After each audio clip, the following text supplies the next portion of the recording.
எல்லாரும் கேட்பாங்க, ஒரு ஆணும் பெண்ணும் வந்து ஃப்ரெண்ட்ஸாக இருக்க முடியுமா அப்படின்னு அப்போவே கேட்டாங்க என்கிட்ட. இந்த படம் பார்த்துட்டு ஒருத்தருக்கும் மீட் பண்ணும்போதெல்லாம் இருக்க முடியுமா அப்படின்னு கேட்டாங்க. நாங்கள் ப்ரூவ் பண்ணிகிட்ருக்கோம். என்னோட டியர் ஃப்ரெண்ட் சரிப்பா. எல்லாருக்கும் வணக்கம். பத்திரிகை நண்பர்களையும் ஆட்டோகிராஃப் ஓட கிராஸ் அண்ட் காஸ்ட் அண்ட் க்ரூஸை மீட் பண்ணுறதுக்கு ரொம்ப ரொம்ப சந்தோஷமாக இருக்குது. இத்தனை வருஷத்துக்கு அப்புறம் ரொம்ப மகிழ்ச்சியாக இருக்குது. அதுவும் 21 வருஷத்துக்கு அப்புறம் ரீரிலீஸ் ஆகுது.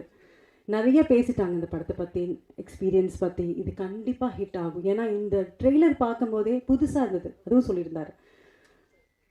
எங்களை வந்து அந்த அந்த இடத்துக்கு கொண்டு போயிருந்தார். ஒருத்தவங்களும் கனெக்ட் பண்ணக்கூடிய ஒரு படம். எங்கள் அப்பா வந்து ரீரிலீஸ் ஆகுதுன்னு சொன்ன உடனே, அப்படியாம்மா என்னை கூப்பிட்டு போய் படம் காமிக்கிறியா, நான் போய் பார்க்கணுன்னு ஆசைப்பட்றேன். அந்த மாதிரி எல்லாருக்கும் கனெக்ட் பண்ண வரக்கூடிய ஒரு படம். கண்டிப்பாக சேரன் சார் நெக்ஸ்ட்டு பேசுவார். பேசும்போது நான் கேட்குற ஒரே ஒரு கேள்விக்கு மட்டும் பதில் சொல்லுங்க. இது என்ன உங்களுக்கு பாதிச்சது, எத்தனை லவ் உங்களுக்கு இருந்ததுன்னு மட்டும் எனக்கு தெரிஞ்சுக்கணும்னு நான் ஆசைப்பட்றேன். அதுக்கு லிஸ்ட்டு வந்து நிறையா இருக்குன்னு நினைக்கிறேன். அதே மாதிரி நிறைய விஷயம் இந்த படம் எனக்கு சொல்லி கொடுத்தது. இந்த படம் பண்ணும்போது நிறையா மன அழுத்தம், மன உடைச்சல் எனக்கு பர்சனலாக இருந்தது.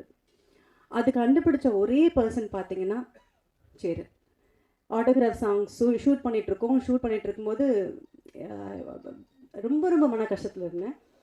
யாருக்குமே தெரியாது. நான் வெளியே ரொம்ப சிரிச்சிட்ருப்பேன், யாருக்குமே தெரியாது. நான் வந்து லைட் பண்ணிகிட்டு இருக்காங்க இந்த ஒவ்வொரு புக்லையும். அப்போது கார்னரில் உட்காந்துருந்தேன். உட்காந்தோடனே அப்பா அவருக்கு என்ன தோணுச்சுன்னு தெரில, பக்கத்தில் வந்து உட்காந்தாரு. என்ன பிரச்சனை உனக்கு அப்படின்னு கேட்டார். இல்லைப்பா ஒன்றும் இல்லைப்பா. இல்லை ஏதோ ஒரு பிரச்சனையில் இருக்கேன்னு எனக்கு தெரியும், எல்லாம் சரியாகும் ஓகே அப்படின்னு சொல்லி அன்னைக்கு ஃப்ரெண்ட்ஷிப் ஆனது தான் இந்த ஃப்ரெண்ட்ஷிப் வந்து 21 வருஷமாக அவ்வளோ பெஸ்ட் ஃப்ரெண்டுன்னு சொல்ல முடியும். இந்த இண்டஸ்ட்ரியில் நான் வந்து மார்த்தட்டி சொல்லிக்க முடியும். என்னோட dear best well-wisher and best friend யாருன்னு கேட்டால் நான் சரின்னு சொல்ல முடியும். எல்லாரும் கேட்பாங்க, ஒரு ஆணும் பெண்ணும் வந்து ஃப்ரெண்ட்ஸாக இருக்க முடியுமா அப்படின்னு அப்போவே கேட்டாங்க என்கிட்ட. இந்த படம் பார்த்துட்டு ஒருத்தருக்கும் மீட் பண்ணும்போதெல்லாம் இருக்க முடியுமா அப்படின்னு கேட்டாங்க. நாங்கள் ப்ரூவ் பண்ணிகிட்ருக்கோம். என்னோட டியர் ஃப்ரெண்ட் சரிப்பா, நீங்கள் கண்டிப்பாக இந்த படம் உங்களுக்காக வெற்றி அடையணும்னு ஆசைப்பட்றேன். ஏன்னா இந்த படத்துக்காக அவ்வளோ உழைச்சிருக்காரு, எல்லாருமே சொல்லியிருக்காங்க. அவ்வளோ கஷ்டப்பட்டிருக்காரு. ரிலீஸ் ஆகணுன்னுக்காக எனக்கு தெரியும் அவர் எவ்வளோ கஷ்டப்பட்டிருக்காருன்னு.